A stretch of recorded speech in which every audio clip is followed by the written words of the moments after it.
Selamat datang kembali para novelers di channel Bacain Novel. Kali ini Mimin akan lanjutin kembali bacain alur cerita novel, Arin Istri yang Disia-sia dan Terbuang, sambungan dari video sebelumnya. Tapi sebelum itu, jangan lupa bagi yang belum subscribe silahkan di-subscribe, agar Mimin makin semangat upload alur cerita novelnya. Dan jangan lupa juga, aktifkan tombol loncengnya agar kalian tidak ketinggalan update terbaru dari channel ini. Selamat menikmati alur ceritanya. Bab 11. Apa-apaan ini? Bu Reni, jika mau bertamu baik-baik, sebaiknya kita bicara di dalam. Tidak membuat keributan di luar rumah seperti ini. Saya sedang kedatangan tamu dari jauh, tak enak didengarnya, ucap Narsi ikut membantu anaknya berbicara kepada tamu tak diundang ini. Tidak perlu, saya hanya urusan sama Arin. Kedatangan saya ke sini untuk menjemputnya, jika hari ini ia tak pulang ke rumah maka jangan salahkan saya mencoret nama Arin dari daftar menantu saya, teriak Reni geram.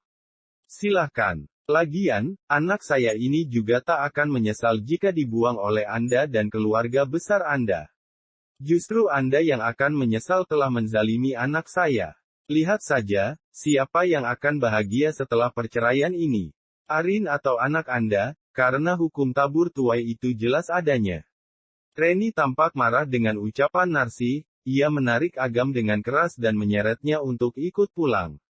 Ayo Agam, lupakan ibu sambungmu ini, kita cari ibu yang lain. Agam masih berteriak histeris, tak mau melepaskan genggamannya pada Arin. Arin tak tega melihat kejadian ini, akhirnya ia memilih mengalah. Bu, izinkan Agam menginap di sini semalam. Besok akan Arin antar ke rumah ibu, sekalian Arin beri penjelasan pada Agam tentang perpisahanku dengan Mas Bayu agar dia bisa menerima dan paham ucapanku tentang hal ini. Kamu serius mau bercerai dari Bayu?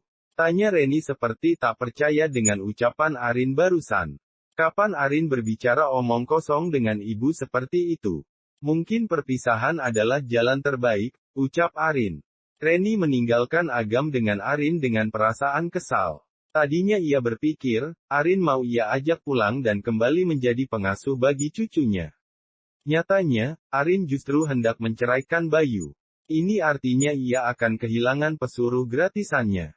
Ia harus segera bilang pada Bayu, bahwa Arin hendak berpisah darinya. Agar Bayu melarang Arin dan membawa istri udiknya ini kembali ke rumah. Mas, biarkan saja Agam sama Arin. Kita jadi tak repot harus mengurusnya setiap hari, jika kamu rindu tinggal telepon saja. Hitung-hitung, pengasuh gratis anakmu, ucap Susi dengan manja. Tidak mungkin, sayang. Ibu sangat mencintai Agam, dia cucu satu-satunya keluargaku. Dia juga pewaris semua kekayaan almarhumah istriku. Rumah dan tanah yang kita miliki saat ini, milik ibu Agam yang sudah meninggal. Kalau mantan mertua tahu, bisa abis Mas dimaki gara-gara tak mengurus Agam dengan baik, terang Bayu. Tapi, setiap hari Agam rewel dan minta bersama Arin. Aku sampai pusing bagaimana menenangkannya. Kamu kan tahu sendiri Mas, aku tak terbiasa dengan anak kecil. Susi melepaskan pelukannya pada Bayu dan berpura-pura ngambek. Coba nanti hasilnya gimana, ibu sedang ke rumah Arin soalnya.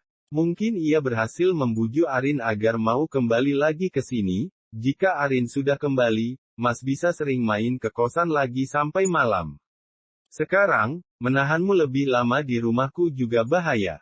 Bisa saja warga menggerebek kita sedang berdua di kamar, dan itu pasti akan membuat kita dalam keadaan yang sulit. Bayu berusaha membujuk Susi agar mau mengerti akan kesulitan dirinya yang berat untuk meninggalkan Agam. Kalau begitu, kita sewa apartemen saja.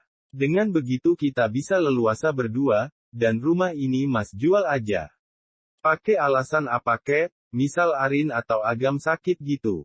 Biar uang penjualan rumah dan tanah, kita bisa belikan apartemen. Mas belum bisa melepaskan Arin, sayang. Dia masih sangat dibutuhkan sekarang, mohon mengertilah. Agam masih sangat kecil untuk bisa menjalani hidup sulit bersama Arin di kampung.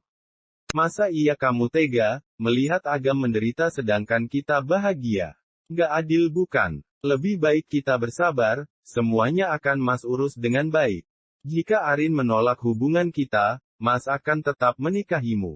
Walau diam-diam tanpa sepengetahuannya, ucap Bayu sambil mengusap pipi Susi lembut.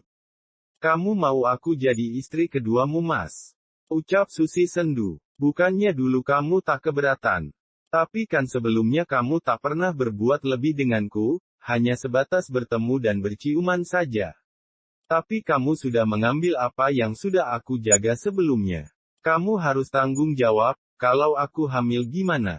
Belum hamil, baru juga beberapa kali. Lagian, kamu kan sudah KB. Pasti takkan terjadi apa-apa, ucap Bayu menggampangkan. Apa Mas akan meninggalkanku nanti jika Mas bosan? Tanya Susi dengan linangan air mata. Nggak akan, kamu selalu ada di hati Mas. Mas harus pulang ke rumah, siapa tahu Ibu dan Wisnu sudah pulang dan berhasil membujuk Arin. Besok ke sini lagi ya Mas. Iya, setiap hari Mas akan ke sini. Sampai masalah Mas benar-benar beres, jika saja kemarin kamu tak nekat ikut ke rumah. Arin tak harus tahu hubungan kita dan kabur seperti ini. Semuanya jadi berantakan sekarang, dan Mas harus menyelesaikannya secepat mungkin agar tak terlambat. Mas nyalahin aku? Tanya Susi. Enggak sayang, tapi kamu harus ekstra hati-hati, jika nanti Arin benar-benar pergi, kamu yang akan kerepotan mengurus Agam mau kamu. Arin menggeleng dan akhirnya ia membiarkan Bayu pulang ke rumahnya. Tadi siang, Bayu mengantar Susi ke kosan miliknya karena tak ingin banyak tetangga yang tahu jika ada wanita lain di rumah itu di saat Arin tak ada di rumah. Ucapan Susi barusan mengenai penjualan rumah dan tanah milik Agam sedang Bayu pikirkan. Ia harus menjadikan Agam sebagai alasan pada kedua orang tua almarhum istrinya. Bayu sampai di rumah malam hari, ia melihat rumahnya yang masih sepi dan gelap. Ia masuk dengan pelan, menyalakan saklar lampu dan beranjak ke kamarnya. Tak ada yang ia temui di sana, selain tumpukan baju kotor yang belum dicuci. Bayu menyambar handuk dan melangkahkan kaki menuju kamar mandi untuk membersihkan badannya. Beberapa saat kemudian, pintu terdengar diketuk, Bayu yang baru selesai mandi dan masih memakai handuk berjalan ke arah pintu. Ibu. Bayu melihat wajah kesal ibu yang datang sendiri tanpa membawa Agam dan Arin. Reni duduk di sofa dan menatap Bayu sendu. Bayu yang belum memakai baju ke kamar terlebih dahulu untuk berpakaian dan kembali ke ruang tamu. Ia duduk di samping Reni dan menatapnya dalam. Kenapa Bu? Mana Agam sama Arin? Tanya Bayu. Nggak ada. Dia nggak mau pulang. Ini semua gara-gara kamu. Kenapa sih kamu itu harus membawa wanita lain ke rumah, kita jadi repot mengurus Agam. Kamu juga jadi nggak ada yang ngurus, pokoknya ibu nggak mau tahu. Kamu harus gagalkan perceraian kalian. Tegas Reni. Cerai. Siapa yang mau menceraikan Arin? Waktu itu Bayu hanya bercanda, lagian mana bisa Arin berbuat nekat seperti itu, perceraian itu tidak gampang. Semua kendali cerai ada di tangan Bayu, tak semudah itu Arin melakukannya. Bayu tampak sedikit kaget mendengar keseriusan Reni mengatakan jika Arin menggugatnya dan meminta perceraian darinya. Mudah saja, bahkan kemarin ada dua orang pemuda yang datang ke rumahnya. Ibu yakin, dia pengacara yang Arin sewa untuk membantu istrimu itu menggugatmu ke pengadilan. Ternyata Reni salah kira, Kaisar dan Kenzi ia kira adalah pengacara Arin. Bayu menjadi kalap, ia lantas mengambil kunci mobilnya menyusul Arin ke Sawangan di malam yang gelap ini. Meski jalan yang ia lalui lumayan sulit, tapi ini semua harus ia lakukan demi membawa Arin pulang dan bisa kembali mendapatkan pelayanan gratis dari istri kampungnya yang selama ini ia tekan dan atur sesukanya. Bab 12. Jalanan yang sudah terlihat sepi dan juga berembun karena ini sudah malam. Penerangan yang juga tidak terang seperti di kota membuat Bayu semakin ingin segera sampai ke rumah Karyo. Jika malam ini ia diharuskan menginap, itu akan ia lakukan demi menjemput Arin. Mobil sampai di depan gang masuk rumah Arin. Tak ada cahaya lampu terang di sana, membuat Bayu harus menggunakan ponselnya untuk menerangi jalanan yang gelap. Kenapa jalannya becek gini? Sandalku jadi kotor kena lumpur. Awas kamu Arin kalau kamu sampai tak mau pulang, gerundel Bayu memarahi jalanan yang tak bisa dilalui dengan mudah ini. Arin, Agam. Bayu mengetuk pintu tanpa mengucapkan salam membuat Arin yang sedang ibadah sholat kaget. Ia bangun dan berjalan menuju pintu. Narsih juga mendekat ke arah Arin karena ia juga kaget dengan kedatangan Bayu ke rumahnya. Biar ibu yang buka, ucap Narsih. Narsih membuka pintu dan melihat wajah Bayu yang tampak marah. Assalamualaikum, Bu. Bayu meraih tangan Narsih dan menciumnya seperti biasanya. Mau apa kamu ke sini? Tanya Narsih. Maaf, Bu. Saya ingin berbicara dengan Arin, bolehkan saya masuk? Bayu sengaja berbicara lembut agar mertuanya ini tak membuatnya kesulitan untuk mengajak Arin pulang. Narsih membiarkan Bayu masuk dan Arin ke belakang membuatkan teh hangat untuk lelaki yang masih berstatus suami itu. Asih meletakkan secangkir teh yang masih mengeluarkan asap itu. Ada apa, Mas ke sini? Tanya Arin dingin. Dek, Mas mau minta maaf untuk hal kemarin. Kamu itu sudah salah paham, Susi itu saudara jauh ayah. Apa kamu nggak kasihan sama Agam? Dia masih membutuhkanmu. Bayu memasang wajah memelas agar Arin mau ia ajak pulang. Jika tidak, ibunya pasti akan sering mengeluhkan segala hal setiap hari.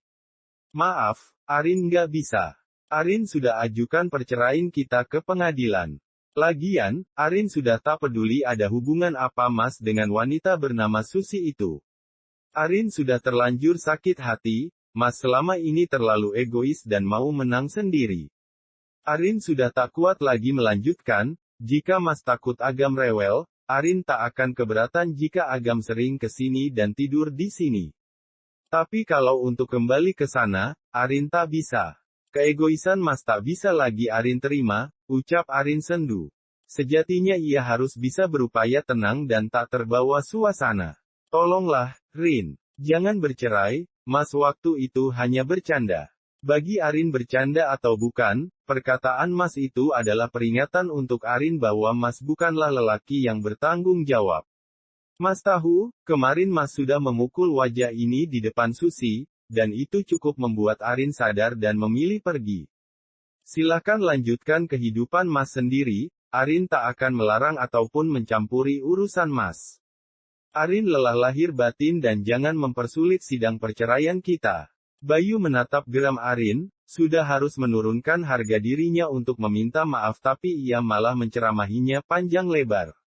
Akhirnya Bayu memilih membawa Agam pulang dalam keadaan tidur dan Bayu tak berhasil membawa Arin untuk pulang bersamanya. Bu Narsih. Suara ketukan Pak Joyo terdengar sangat keras hingga Arin dan Narsih yang tadinya hendak tidur, terbangun kembali dan segera ke depan untuk melihat tamu yang datang. Ada apa, Pak Joyo?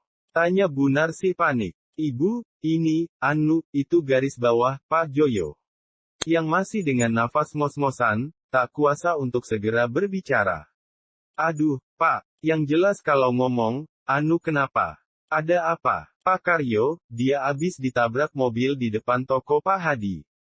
Tapi mobilnya sudah pergi dengan cepat, kami tak bisa mengejarnya. Astagfirullahalazim, Bapak. Sekarang di mana Bapak? Tanya Arin sedangkan Narsih hampir saja tak percaya dengan apa yang diucapkan Pak Joyo. Dibawa ke puskesmas Jeruk Legi, Bu Narsih dan Mbak Arin harus segera ke sana. Pak Karyo luka parah, ucap Pak Joyo membuat Arin dan Bu Narsih langsung bergegas untuk menyusul Karyo ke rumah sakit. Narsih dan Arin pergi dengan motor yang dipinjamkan Pak Joyo. Beruntung Arin pernah belajar memakainya walau belum bisa membelinya tapi dulu pernah diajarkan oleh Uwa Arin yang ada di kota saat membawa motornya ke rumah. Pak, Bapak kenapa bisa begini? Teriak Narsih histeris saat Pak Karyo terbaring di atas berangkar puskesmas. Ibu, keluarga korban. Tanya seorang dokter jaga yang ada di sana. Iya, Bu Dokter. Saya anaknya, bagaimana keadaan Bapak saya sekarang? Sepertinya Pak Karyo harus dirujuk ke rumah sakit. Luka yang dialami Bapak Karyo cukup parah. Fasilitas puskesmas belum memadai untuk penanganan. Bapak Ibu, apa Ibu bawa surat identitas Bapak atau kartu BPJS? Oh, bawa. Arin memberikan kartu identitas Bapak yang sudah ia persiapkan tadi. Tanpa menunggu lama, mobil ambulans melesat menuju rumah sakit umum Cilacap. Bapak harus kuat. Narsi terus saja menangis sepanjang perjalanan. Ia tak kuasa melihat suaminya yang sudah tak sadarkan diri dengan luka yang jumlahnya tidak sedikit. Pak Karyo sudah dibawa ke ruang UGD. Narsi menangis di pelukan Arin dan untuk hal ini, keduanya sangat terpukul. Siapa orang yang sudah berani menabrak Bapak dan kabur begitu saja? Orang biadab dia, Rin. Ibu takut kalau garis bawah. Dengan tangis yang tak terbendung, Narsi masih saja mengumpat seseorang yang menabrak suaminya. Sabar, Bu. Istighfar. Semua sudah menjadi kehendaknya, kita harus ikhlas dan tabah. Bapak pasti baik-baik saja, ucap Arin. Padahal hatinya juga sama terpukulnya dan tentunya merutuki pelaku tabrak lari itu. Jika saja ia tahu siapa yang melakukannya, pasti ia akan membawanya ke kantor polisi dan meminta pertanggungjawaban atas yang menimpa bapaknya. Pintu UGD terbuka, seorang dokter dengan wajah sayunya keluar dari ruang penanganan. Bagaimana, Dok? Suami saya baik-baik saja, kan? Dia sudah bangun, kan? Mana suami saya? Saya mau lihat ke dalam, ucap Narsi sambil terisak. Maaf, Bu, kami sudah berusaha semaksimal mungkin. Tapi, Allah lebih sayang Pak Karyo dan sekali lagi kami minta maaf. Pasien tak bisa tertolong. Bagaikan tertimbun tanah segunung, Narsi berteriak histeris memanggil nama suaminya dan akhirnya pingsan. Arin yang juga sama terpukulnya mencoba kuat, agar ia bisa menjadi penguat ibunya nanti. Semua kepengurusan jenazah telah dilakukan, niatnya jenazah akan dibawa pulang besok pagi setelah berkas dan juga administrasi penanganan Karyo selesai. Arin yang masih berkabung menatap jasad bapaknya yang terbujur kaku di atas brangkar, ia menangis menumpahkan segala air matanya. Lelaki yang baru saja tadi pagi melukiskan senyum untuknya, kini justru menampakkan senyum terakhirnya tanpa nyawa. Arin pandangi lekat wajah tuanya, meninggalnya sungguh sangat menggetarkan jiwa. Di saat meninggal pun, Pak Karyo seperti sedang tidur dan tersenyum. Arin sampai tak percaya jika bapaknya benar-benar tiada. Arin janji, Pak, akan menjadi kuat seperti yang Bapak inginkan. Arin akan membuat Bapak bangga dengan kerja keras Arin untuk bahagia. Arin akan bangun kembali harapan baru untuk Bapak dan Ibu. Jangan khawatir, Ibu akan Arin jaga selamanya. Bapak istirahatlah dengan tenang, Arin sayang Bapak. Dipeluknya jasad tak bernyawa dengan seluruh linangan air mata. Siapa yang tak sedih dan berduka, jika tadi pagi saja mereka masih bercengkrama. Tapi lihatlah sekarang, bahkan hanya sebujur jasad tanpa nyawa dan hanya nama dan kenangan yang tersisa. Selamat jalan, Bapak. Bersambung ke bab 13. Terima kasih telah setia di channel ini. Sampai jumpa pada bab selanjutnya.